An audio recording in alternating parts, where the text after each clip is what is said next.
Myself, Heather, from the sales and marketing side, and Philippe, who I think a lot of you know in many projects that you may have kicked off already together as our client lead. So let's get started. I also wanted to mention we have a special guest today. We have Joshua Juliet from Swissgrid, who can tell you firsthand what it's like to be a client with Gilytics. So he'll be joining us later. So who are we? We were founded in 2017. We have a great headcount now in Zurich, where we have our head office, in Valencia, where our development team are, and we're going to be opening an office in Germany as well. We're also hiring, but we have a good foundation to serve our clients around the world. So what do? Just to try and make it simple, we automate infrastructure planning, routing, and monitoring as we move forward. And we really help our clients save time, money, and help them to also quantify the environmental impact of projects, so potentially CO2, by giving them really better data, better ways to visualize that data in 2D, 3D, and really a better way to communicate and collaborate with their colleagues and their suppliers and departments.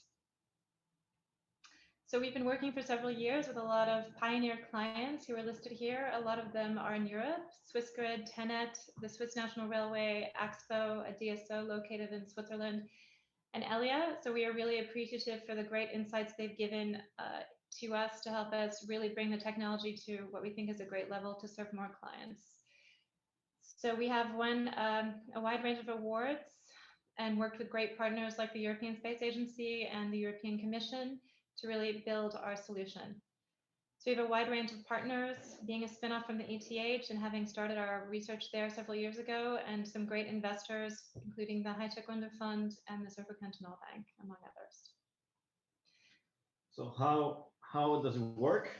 So we try to cover the different phases at TSOs and DSOs, from grid expansion planning to monitoring, going through engineering, communication, and construction. And today we're going to tackle the phase of engineering, so routing and communication to external and internal stakeholders during the permitting process. So our environment of solutions spans from solutions for the network planning to the monitoring, and the network planning in particular when it is about integrating solutions from the tools for path flow analysis. But today we're going to focus on Pathfinder, which is used for routing, and solutions on augmented reality for mobile devices for visualization and sharing. All these solutions of Gilytics are provided on cloud infrastructures, but also on when requested on premise. So what are the challenges in Powerline planning and routing? So typically we have to take into account a multitude of spatial data, representing spatial infrastructures and obstacles. And this is a big challenge because nowadays we have to take into account different aspects, not only infrastructures, but also human and natural elements. And then this has an impact on the routing and design, which increases the level of complexity. And when it is about making a comparison between different alternatives, this comparison is particularly complex and lack of quantitative analysis. On top of that, the visualization of the data and the simulations, which are generated by Pathfinder, must be visualized in an easy way. And an additional problem is related to the fact that the communication with the stakeholders is low and not always efficient in order to achieve the results with administrations. So Pathfinder, as said, is a cloud GIS cloud platform, so based on geographic information data, and the scope is to automate the routing and the design of overhead and underground power lines, and it is based on an optimization engines which allows to minimize or maximize different parameters such as the cost, capex, opex, impact on the environment, on the human elements, or minimizing the visual impacts, or a mix of them. So how does it work? We take spatial data, which can be GIS data, satellite images, which are processed in order to extract information, or cadastral data or LiDAR data. These are typically in standard formats. We take into our application, and then here the magic happens. We have this automation for the visualization and generation of different alternatives, and then the results can be exported in a shapefile, TIFF, or in any case, in all those formats which are suitable and can be imported into GIS solutions or CAD solutions, or for example, Google Earth. And the typical output data are scenario comparisons, analytics, 3D visualizations, charts, and whatsoever necessary in order to further go into detail with the simulations. So the typical questions that have been asked is what type of data typically used for the routing? So here is just an example of what we generally speaking use with and we see with customers. We spend from environmental data where we have protected regions, forests, water bodies, Natura 2000s, technical information, parcels, buildings, infrastructures, geology, soil, and whatsoever, and then the regulations, in particular the distances from buildings, or the right of way, or the electromagnetic field, or the visual effect, and so forth. In any case, the principle is that you can import any sort of data having an impact on the routing. And where are the data this available? Typically, we find this data in different, can be open source, can be generated by governmental bodies, entities, provided by third parties, companies, or we can start them using satellite images and with specific, particular advanced mathematical approaches. They are located in existing geodatabases like a PostGIS geodatabase, or cadastral data provided, but also local administrations, or a DIGSET from AutoCAD, or any data generated by your own survey. So what is our track record? So I think as mentioned before, our technology has been developed over several years out of the ETH, and it's been tested by the clients that we mentioned earlier and a range of other clients that have joined our portfolio in the recent years. And the feedback we've gotten is that we can deliver 50% faster performance in the planning process and 10% cost savings by making the process more automated, making the decision support more effective, and improving the communication. And this really means around 6 months in time savings when you look at the typical project. And we're really excited to say that we recently planned around or more than 10,000 kilometers. We hit that milestone, working with a range of clients in different regions from Europe to North and South America. So the tool is really tested and ready to scale. Thank you very much. Yeah, you can actually see me. So I'm very excited to be here. Thank you very much for the introduction. I'm presenting a small case study from Swissgrid, one of our long-term clients that we have from the beginning. So maybe just a few facts and figures about Swissgrid. It's a transmission system operator of Switzerland. They operate around 6,700 kilometers of high voltage grid with connections to Germany, France, Italy, Austria, and let's say a bit of a challenging geography which Switzerland is laid in, because there are a couple of the highest mountains in Europe, and the load centers are typically not where the electricity is produced, and in the lowlands in Switzerland the area is quite populated. And that leads me to the next slide, where I quickly outline some of the challenges that Swissgrid typically faces when they approach a new grid extension project, let's say a new overhead power line. So one of the biggest problems is that the lack of public acceptance for such a new power line project really slows down the whole process of getting them approved. And these projects sometimes get delayed by months or even years, and the decision-making process is really difficult. One element that also flows into that process is the whole slow and manual routing process. And sometimes that process gets started and stopped and started again because new data is needed to be evaluated and new routes are needed to be evaluated. So all that data and the regulatory constraints make that route selection very hard and also complex. Here I would like to outline real quick how Swissgrid enables Pathfinder to actually work. So this is a quick process overview here. On the left side, you see that in the first step, you need to define what is actually the project region that you're looking at. And in this project region, typically you say you have a start point and end point, and maybe you have an intermediate point, which could be a substation that you want to connect to your new line that you plan. Then in a second step, you import GIS data. That can be all kinds of GIS data from, for example, residential areas, forests, and so on. You import them to our platform, and then they define legal restrictions. That might be, for example, minimal distances to houses, which Swissgrid looks at 100 meters typically. And then you set some other planning areas, planning parameters, for example, what are areas that are less suitable to build power lines and which areas are more suitable. And you can also, they import also, for example, topography elements and further spatial elements.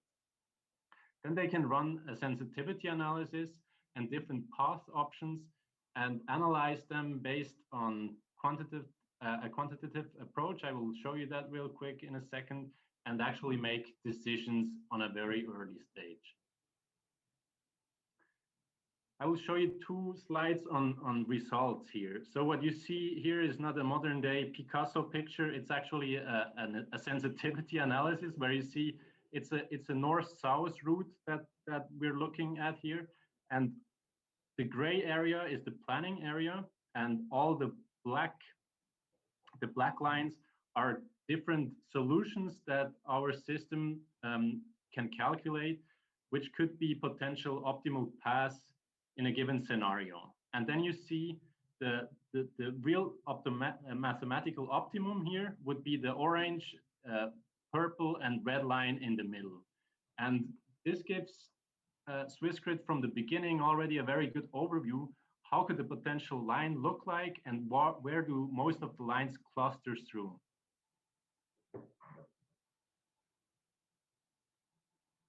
Then here, a second picture, you see all these a little bit yellow, reddish lines that you see here. These are typically corridors that Swissgrid is looking at. Here we have around 5 different kind of corridors. So the nice thing is that once you have worked on these corridors, you can then quantitatively compare them to each other. And you see that in the second picture on the top, on the bottom right, where you, for example, say, look, one line option is 33 kilometers long. Another one might be longer, maybe 38 kilometers. So the 38 kilometer long scenario will be less influential on, let's say, landscapes or nature protected areas, but it is more expensive and less straight than, for example, a 33 kilometer option. And that's exactly the dynamics that the platform delivers in these projects, and which Swissgrid is looking at. And now I appreciate your time very much, Joshua. I know you're in a pre-Christmas rush, but if you could quickly tell our other participants in that webinar how you typically work together with us and where you see the benefits of using Gilytics Pathfinder. Thank you very much. Hello, I'm actually in the train to Aarau and in a tunnel, but I hope you can hear me well. So thank you, Philip, for the introduction. So the biggest benefits of this tool, I also worked in the research project mentioned by Heather before, is that there are two main big objectives. 1 second, please. The first thing is that it helps for the decision support. So it helps to calculate different alternatives. And it also helps us to give more transparency in this alternative. So that means that we can mention, we can show the advantages and disadvantages of these alternatives concerning where they pass easily. We can show that, and this leads to the second main advantage. That's the communication. It helps a lot for the communication as well, this tool. So the first benefit, decision support. Second benefit, communication and transparency. And this all helps us to get easier to approval for the line in the end, because the main objective of an infrastructure company is to to build the line in the end, because we have to prepare the grid for new challenges for the energy transition. So we have to reinforce some lines and build some lines. And this leads me to my citation, which is: the tool helps us to speak more about the alternatives and not to come to alternatives. So more to show, to discuss the alternatives and not to calculate them, or to arrive until we arrive at the alternatives. So we can speak more about it and less about finding them. That's my main citation. So thank you, Philip. Thank you to all of you. And I say, have a nice rest of the webinar. I will stay. Okay. Thank you I very hand much, over back to you. Thank you Philip. very much. That's very well appreciated, your comments, and it helps other participants to also understand what can potential benefits be in using Gilytics Pathfinder. I hand over to Stefano. Okay, now we go through a quick live demo of Pathfinder. So let me open.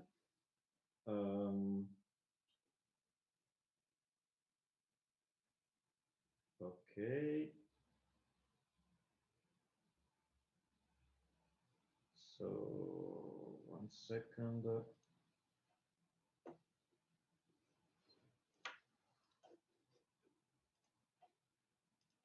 Okay.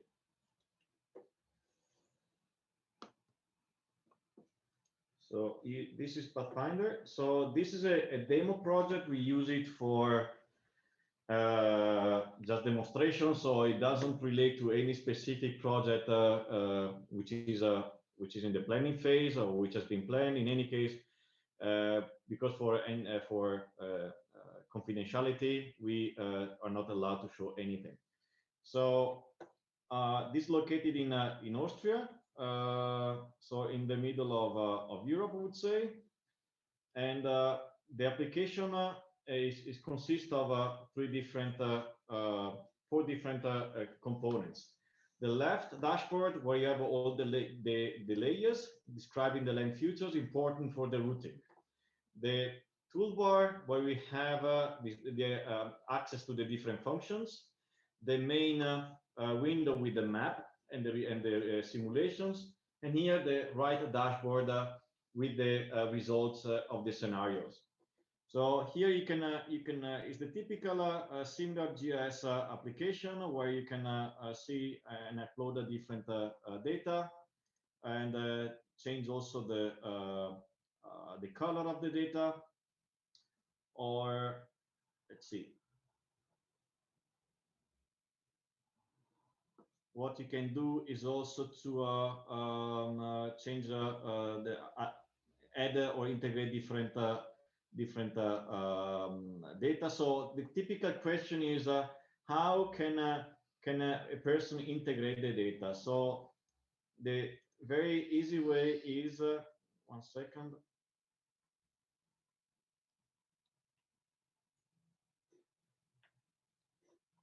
Is to get the data from here. So these are this is the first is very large data.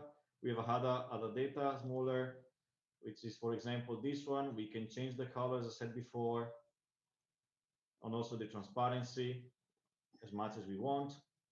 And we can have the data from here. So these are all the data which are the not integrated data. So what I can do, I can select the data. I decide whether to apply a multi-ring or single ring, and then I can simply click buffer, and the data is integrated. Why should I use a multi-ring or single ring? This is typically used in order to model the constraints and technical limitation or regulations that are applied when I have to plan a new power line. Let's say, for example, for buildings or for protected regions, I want to have different bufferings. So what I can do is to say here, for example, okay, this is my initial layer. I want to apply different rings where I want to set a different constraints or planning rule for this specific layer. What are these planning rules? So these planning rules are defined by a weight. So what is a weight? So we have here, as you can see, the list of all the layers with the what's so-called resistance values with an interval.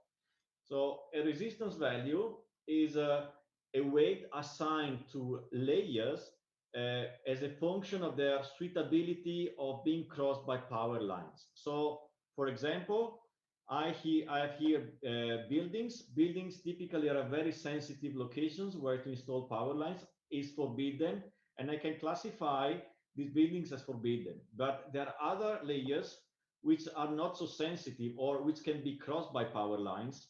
And for example, we have assigned a random number of weight of 3, so very resistant or very complex or very difficult layer like this continuous urban fabric, because we want to assign based on our experience or our knowledge of the regulation this high value. So the higher the value, the more difficult or the more resistant is this layer to be crossed by power lines or infrastructure. On the other hand, the lower the value, the easier is the crossing of these layers from power lines, by power lines. So for example, pasture or not irrigated arable land are supposed to be very suitable. So in the range between -3 and +3, I want to assign -3. This range of resistance values is very arbitrary, and in this case, I've selected as user a range between -3 and +3, but it can be -5 +10 or +5 -10. It depends on my setting. And the same thing I can do for my rings. So here you can see also that I can select different scenarios, and these scenarios gonna be then visualized, and I can work on them instead of changing my value directly here. I can do also another thing. So if I don't want to use this application, Pathfinder, I can export my scenario. Here, I open my CSV.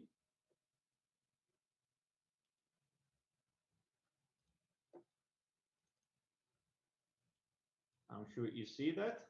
And I can work with my CSV in order to change all the values I want, the resistance values and the resistance mode, forbidden, not forbidden, etc.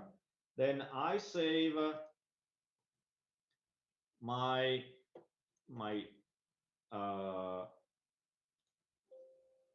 report, and then what I can do is to go back 1 second because I lost it. I go back to Pathfinder, and with drag and drop, I import them, and automatically the weights are updated. So once I've set all these weights of all these layers, what I can do is to generate scenarios. So each scenarios correspond to a particular configuration of these planning rules or planning weights. And here I can see, for example, the distribution of the resistance values based on the different scenarios.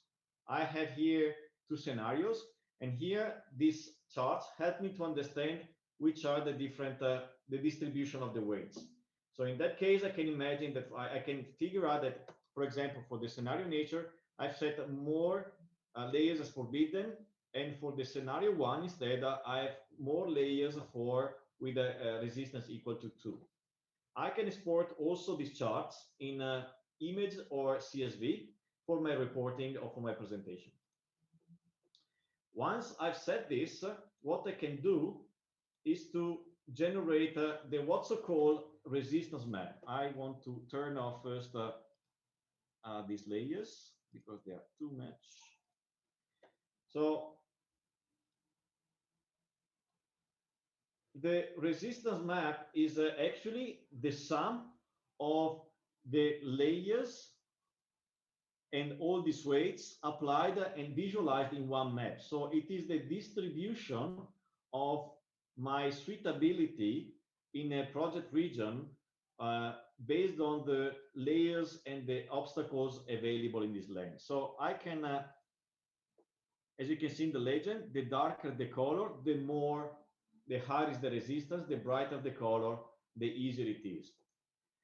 So once I've generated this, I can generate a corridor, and a corridor is actually a region connecting start to end point, which actually encompasses all the cells of a raster, of my grid, which are only, in this case, 5% more resistant than the optimal path. So this value of 5% can be changed by the user. It is a really arbitrary value.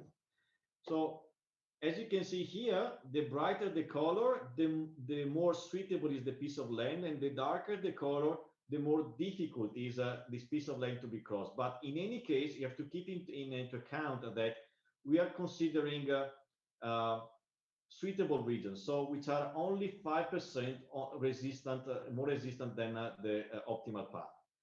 Then I can calculate my paths. So here I've generated different scenarios.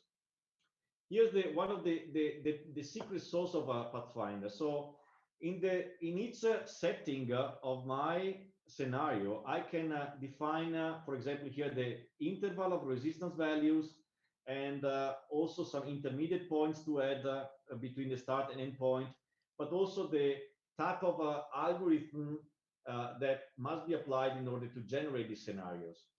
So here, for example, I have different options, and I've selected multiple path results.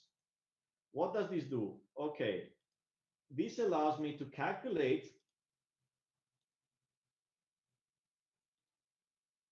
the best paths according to my rules. And here, the spot that you see are actually the location of the pylons based on the settings I've applied in my scenario. Here, for example, we set a minimal distance of 300 meters and maximal distance of 600 meters. So by doing that, I can generate as many scenarios as I want, and to visualize also my alternatives. So for example, if I open scenario 1, I have another scenario corresponding to another resistance map that you can show here.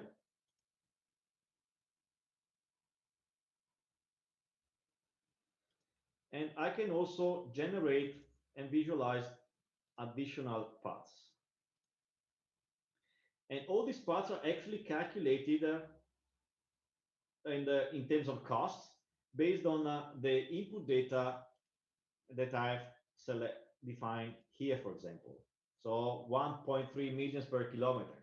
This is a very initial rough estimator that I use in order to have an understanding of the cost, an initial assessment. In any case, what I can do is also to have the results, the calculation also based on the cost and based on the type of elements that I cross in the project region. For example, if I have to cut or I have to cross a forest, I have to clear the forest. It costs much more than crossing prairies or farmland, and so forth. So this type of cost can be generated or defined by each user, and are also dependent on the slope, because if I have a complex terrain, I have to go with machine, and the machine increase my capex and also the opex.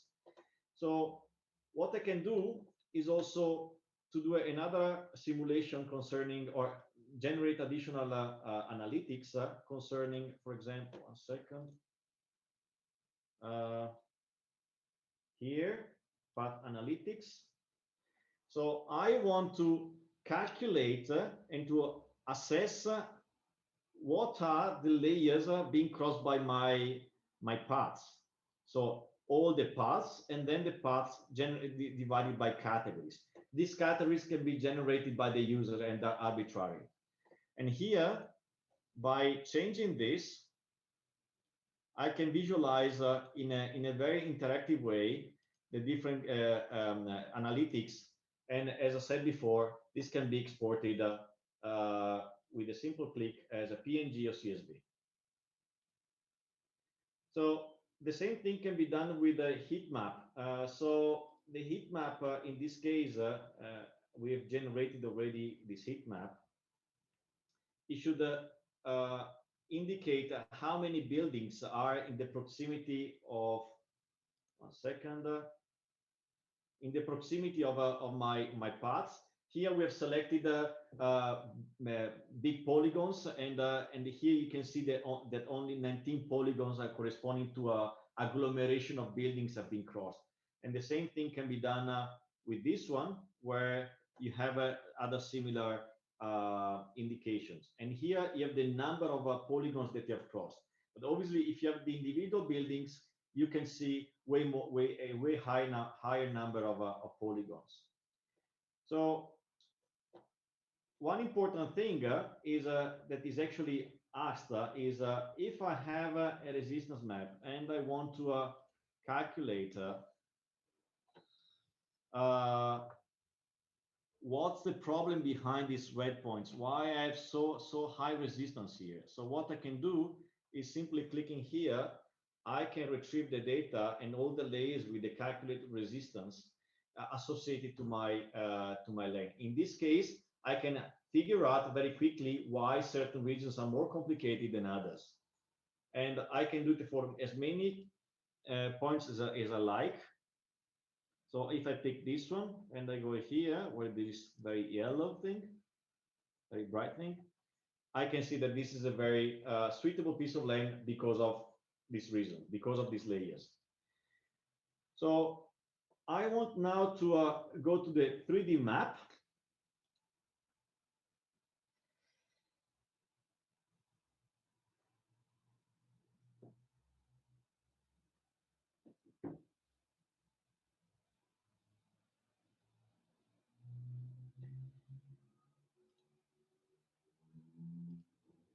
I can visualize some path.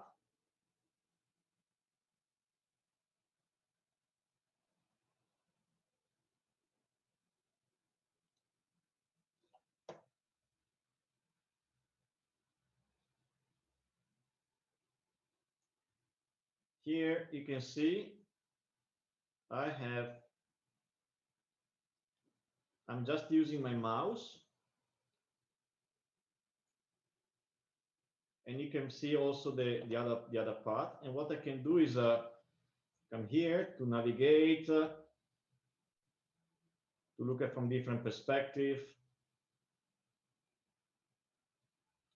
And one of the most important thing is to change the position of the pylons or to adjust the position of the pylons. With a simple click, I have this, I change it here.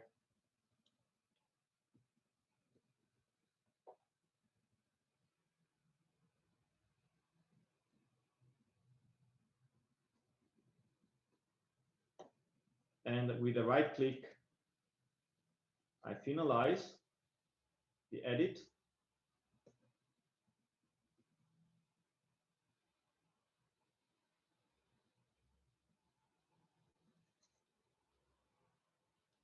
And I can see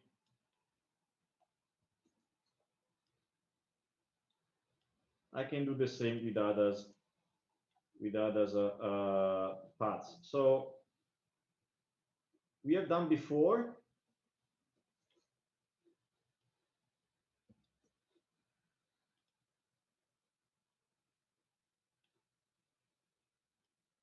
Also some modification of the paths.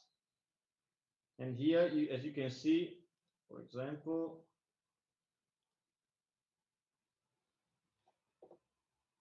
is another type of pylons. So you can really modify, you can really update and change the pylon size and the pylon model just by importing the solution from CAD and importing our in Pathfinder. And then the library that you can build is unlimited. It's the most important thing is obviously that there is a compatible format for the integration. You can also, what you can also do is you change the position of the pylons, and automatically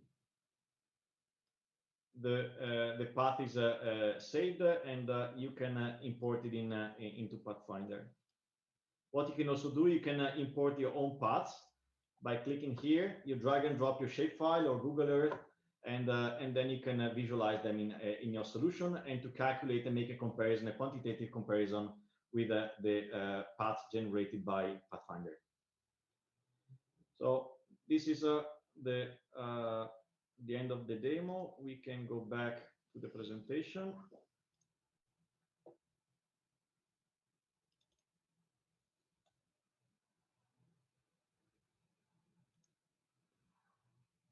On top of that, we have additional functionalities, both for 2D and 3Ds, that we haven't shown in the demo, but we can show it. We can show it here as a use case.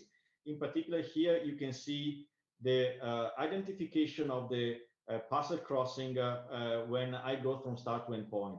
It's very interesting because typically what our user says is that they have to quickly identify the cost of a land lease or the cost of installing the pylons. And if you have the data of the land parcels, you can integrate them in our solution, and you can calculate in an automated way the on top of that to export them in a tabular format in order to be used for further analysis. Obviously, you can, as I said before, you can calculate the different parameters as a function of your need. And here you can see the data. Another video is related to the visualization of the underground. So I can show you here my screen, and these are the underground data which have been included also in Pathfinder for this is for DSOs, are the feeder lines or the lines entering in each building, and here we've integrated them in order to show that we can also add this data when they are visualized underground or located at a certain depth in our solution. Going back to the presentation, sorry. So this is another thing that comes later. So another typical aspects or parameter that we can calculate is the suitability of a piece of land based on the slope. Here we can classify the slope as a function of the suitability, because typically for steep slopes you cannot install power lines. And these are the costs that I mentioned before. So you can really discretize or customize your cost as a function of your internal costs, and to use this cost for CapEx, OpEx, and to be used for maximizing or minimizing this cost. I would say minimizing this cost, and to calculate the paths in order to minimize the parameter you prefer. We have then, as I mentioned before, developed a solution in cooperation with different industrial and business and research partners. This solution consists in augmented reality mobile devices such as smartphones and tablets to visualize power lines, but also underground infrastructures. So the data are linked to the position of the pylons calculated to with Pathfinder, and it is also possible to visualize imported paths. And this is also interesting because we can use this application not only for pylons, but also for any sort of 3D objects that we want to visualize in the landscape, which can be also substation for photovoltaic power plants or any sort of infrastructure that we have you want to investigate or visualize. So I want to show here the next file. Okay. So here it is a use case done a short time ago in Switzerland, close to Zurich. These are the pylons, as you can see, are more or less around 30 meters high.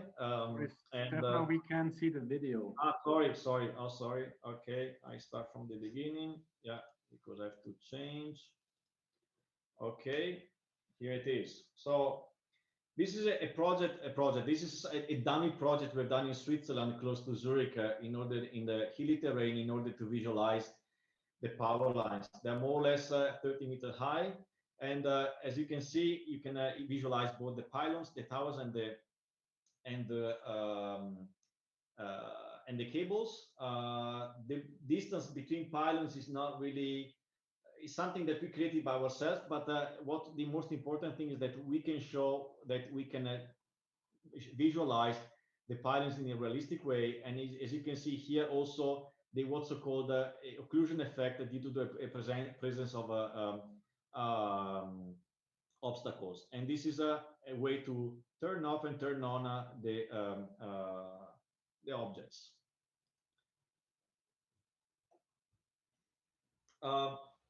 Pathfinder can be also used for different use cases. As I said, for automated analytics, 2D and 3D visualization, or visualization with augmented reality. You can estimate the cost in a very interactive way, and can be also used for long-term planning when it is about strategic planning, or for environmental assessment, stakeholder communication, but also for solar and wind project connection to the power grid.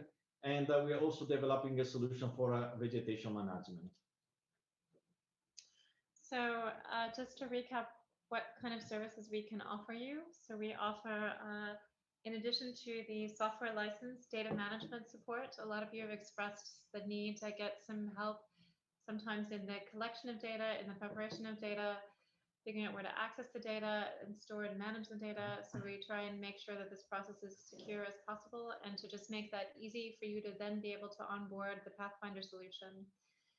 So the license works as an annual subscription. We provide online support. We provide the training for your teams to get them on board and get them comfortable using the solution. And of course, all the automatic updates required to give you the latest features that we've been showing. We've heard from a lot of you that service is also a key part of what you would like help with. So we are happy to work with you, as we have with some of you already, to help you quickly identify a route. That could be for a tender or a project that you're doing. They can see you. To look at validation of a route, and then also thinking about how to integrate APIs. We know a lot of you are doing tenders and doing environmental impact assessments, so we can give you the latest data to actually do that process better, faster, and more cost effectively. In addition to bespoke development services, if you have some features that you think you would like to develop, we could also work with you to develop those. We're trying to be efficient and listen to all of the great feedback you give us and focus on those features that really make the most sense. So I know that you can't see me because we're sharing a speaker here, but I hope that that gives you a quick snapshot of really how we work with clients. We try and be agile to support your needs. And a good way to start is with a pilot project. We try and make this fast and efficient for all of you. This is a way to take an existing project and to validate the line. So you already have the data available in most cases, so we can make it very quickly with you. You don't need to have a lot of resources internally. We just need someone to help us get the data, identify the location for the project. This can also be in partnership with your engineering and consulting suppliers. We would do a kickoff meeting to figure out what are your goals, what are your pain points, what are the projects that you want to focus on. Then we'd look at how to quickly develop the data. And then we would work with you to set up the model, set the parameters, the really secret sauce where you can customize what matters for your project, run the simulations. We can do that for you to make it very efficient and to validate those results, and then do a workshop to present back to you what the solution would be, and then assess next steps. So we really can make this as efficient as possible. And then when it comes to next steps, we want to thank you again for participating in our first webinar. We'll do another one in February where we'll drill down into other use cases. We've heard from a lot of you, for example, that renewables are really important, so we can talk a little bit more about what we're doing in that area and about the latest features we're developing in the next edition of Pathfinder. It would be great if you would like to sign up for a free trial or demo that you get in touch with us. We'd be happy to organize that in the new year. And we will be sending out a short email survey just to get your feedback on what features matter the most to you, how you would like to use the augmented reality 2D and 3D in particular. And we will be sharing information from the webinar so that you can follow up and share with your colleagues who weren't able to attend today. So now it would be great if we can spend the 10 minutes to go through the Q&A. I encourage everybody to take some moments to integrate their questions into the Q&A so that we can get them answered. There is already a question. Okay, we're just checking the tool here. Okay, let's take a look at what we've got. In the chat. It looks like we have some questions. So I'm going to just take a step over here.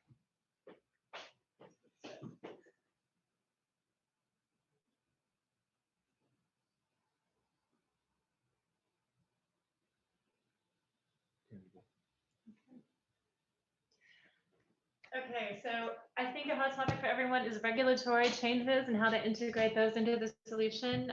Does the client provide those, or do we provide the parameters? So that's one for Stefano.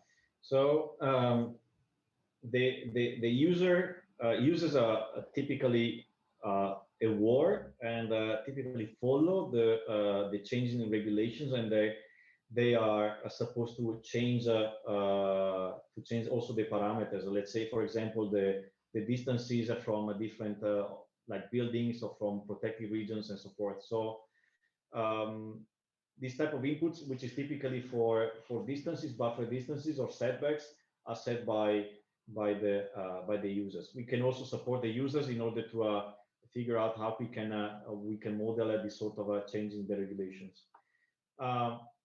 So for the questions, always Prashant asks if we have made efforts concerning the location of solar panels, large scale, and associated transmission of power lines. So this is something that the engineering companies are asking more and more. So they want to not only find the location of suitable locations for large scale photovoltaic power plants, but also to integrate this greenfield analysis of feasibility analysis by taking into account also the associated transmission to the existing power grid. This is something we do. And whenever you have a project, if you have already an existing location, you can set the start point at the substation of the switching station of the photovoltaic power plants, and then to decide which point of the interconnection to take into account and to consider, and then to calculate the cost. Okay, then we have another question on whether or not the technology can be used for offshore pipelines. Yes, this can be used also for offshore pipelines. So the major point is obviously always the data. Whenever we have the data of the bathymetric data, we can do also offshore pipeline routing and design. Then there's a question from our colleague in Korea about resistance weights and how those are integrated into the tool. Okay, 1 second.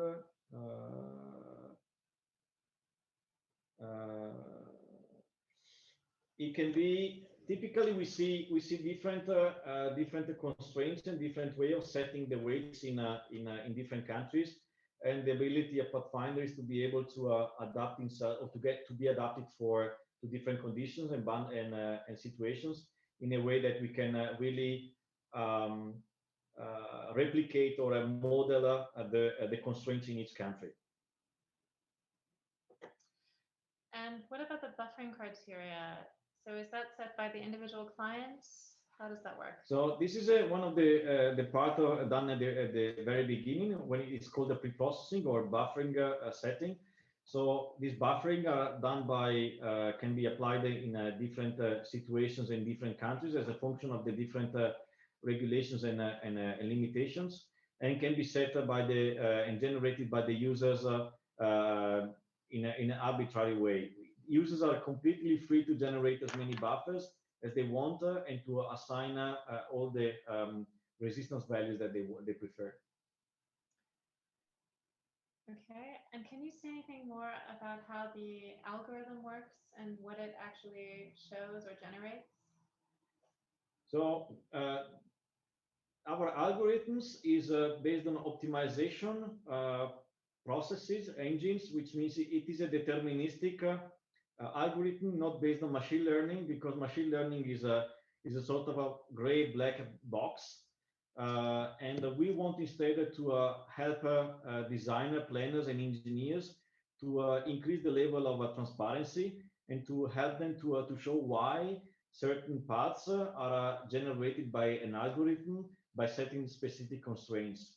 By doing that, it can be the communication during the stakeholder engagement, and also within the planners can be made easier and obviously more transparent in order to make the identified solutions more credible. And there's another question on national standards. How can you, for example, implement Korean or American standards?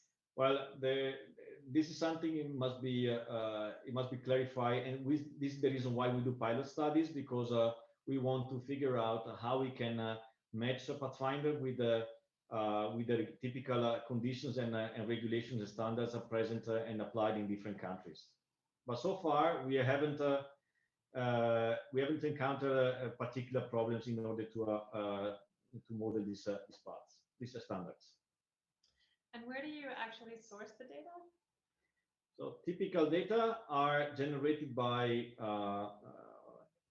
governmental organizations or third parties companies.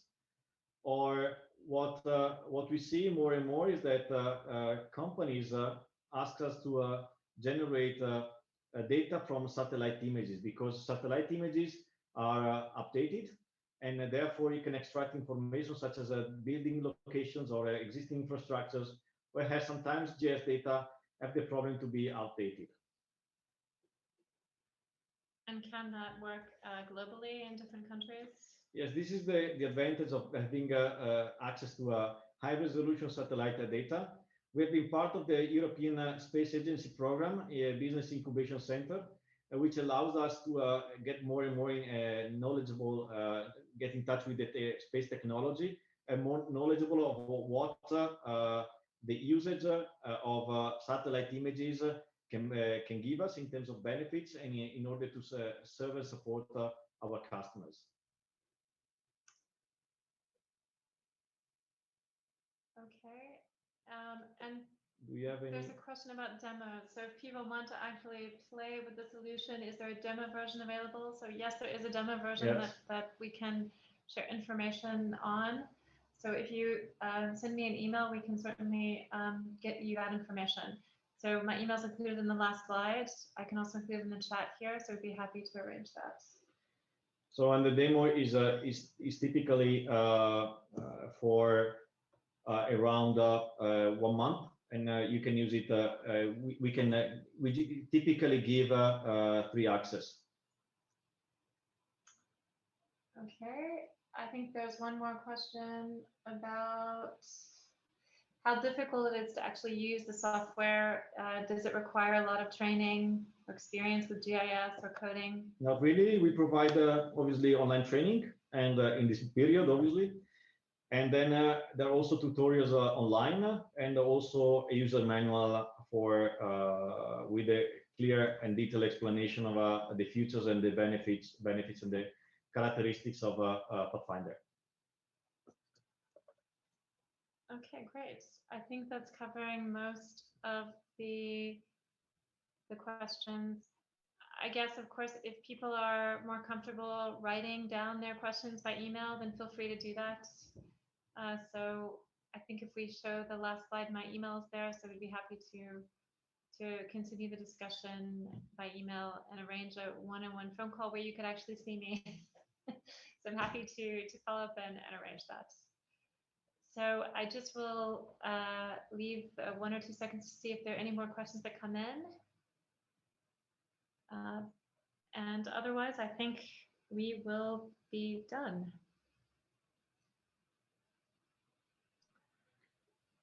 Last chance to ask any other questions that you might have in the last few minutes here.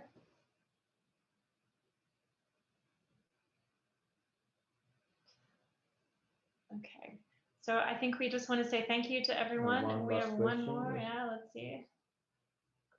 Oh, great. We're getting a thank you. So thanks for attending our first webinar. And we know it's a difficult time right before the holidays, but we really appreciate your feedback and your work with us. It's really helped to bring the software to the level that it needs to be to make more customers excited to use it. So we will be in touch this week with some very exciting news. In addition to the link to the survey, it would be great to get your feedback. So thank you very, very much, and have a great evening, day, wherever you are located. Thank you. Have a nice day to you. Thanks a lot for participating. Thank you. Thank you very Bye. much. Bye-bye. Merry Christmas to everyone. And a happy Merry New Year. Christmas. Bye-bye. Bye-bye. Bye. Merry Christmas.